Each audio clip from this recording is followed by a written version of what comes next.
కొంచెమన్నా ఆ బజారు మనిషి, ఆ దున్నపోతు మద్దూరు అఖిలప్రియకి కొంచెమైన బుద్ధుంటే, ఎలాంటి టైంలో ఏం చేయాలనేదన్నా ఆమెకి సెన్స్ ఉంటే అలాంటి చర్యలు చెయ్యదు. నేను అలాంటి అటాక్ జరగదు.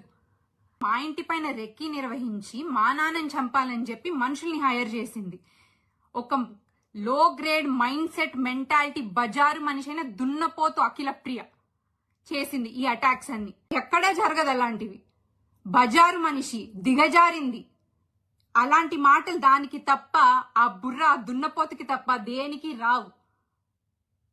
ఈ రోజు నేను చెప్తున్నాను, ఆలగడ్డ నుంచి గాని నంద్యాల నుంచి గాని టికెట్ ఇస్తే, పార్టీ ఆదేశిస్తే నేను గాని మా నాన్న గాని పోటీ చేయడానికి సిద్ధంగా ఉన్నాము. అదే విధంగా అఖిలప్రియకి గాని టికెట్ వచ్చిందంటే దాని పతనంగానే మేము పనిచేస్తాము. ఆమెను ఓడగొట్టేందుకే నేను పనిచేస్తాను. పార్టీ కూడా ప్లీజ్ ఇవన్నీ కన్సిడర్ చేసుకోవాలి. ఇలాంటి బజారు మనిషిని, ఇలాంటి లో క్లాస్ మైండ్ సెట్ ఉన్న అమ్మాయిని జనాలు కూడా అస్సలు ఎంకరేజ్ చేయకూడదు. ఇలాంటి మహిళ మనకు ఆలగడ్డలో వెళ్ళి అసెంబ్లీలో రిప్రజెంటేటివ్ చేస్తుందా? మనల్ని ఏం చేస్తుంది? ఇలాంటి ప్రతి ఒక్కరు గమనించాలి.